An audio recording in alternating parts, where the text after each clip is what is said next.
here's my 4 steps of making your startup completely compliant. 1. Prepare the offer letter for when you offer the candidate the role. 2. Have the employment contract ready on their first day of work. 3. Make sure the employee handbook is again up to date and ready to hand over to the employee on the first day. 4. Make sure that you've got all your GDPR in place. 5. As a bonus tip, if you employ self-employed contractors, make sure they have an agreement in place on their first day. Let's explore these in more detail. Number 1, having the offer letter prepared. So it's important that when you phone the candidate you're offering the position to make sure that they have the offer letter sent to them on the same day. This gives them peace of mind that the offer is real and they can go then and hand their notice in to their current employers. 2. Employment contracts are first day right for all employees. You need to be legally compliant and offer these on their first day of employment so that they know what they're working to with their T's and C's and also the behaviours that they want. So yes, if you're not giving your employees an employment contract on the first day, you are in fact breaking the law. 3, like your employment contract, it's always good to have an employee handbook.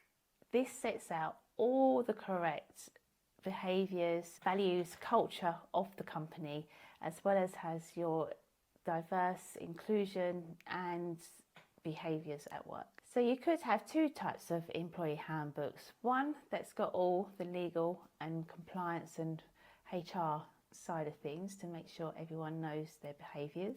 And 2, you can have the fun side, which it gives the company culture and values and all the good stuff that people need to know to make them to be part of the team.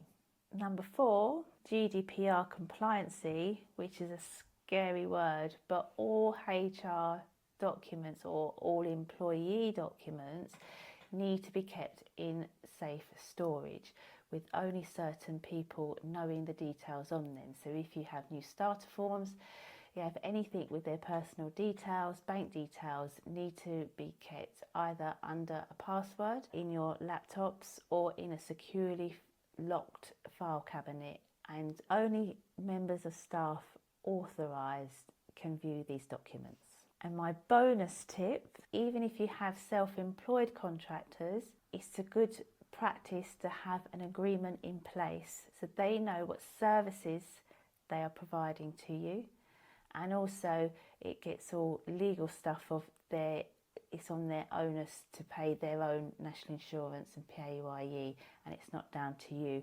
And it also, because they're working under your company, sets the right tone for them to make sure that they are working under your values and company culture. So there's my 4 tips and the bonus to make sure you're legally compliant. If you need your employment contracts put in place or reviewed, or even if you want to make sure you're legally compliant, then please feel free to get in touch.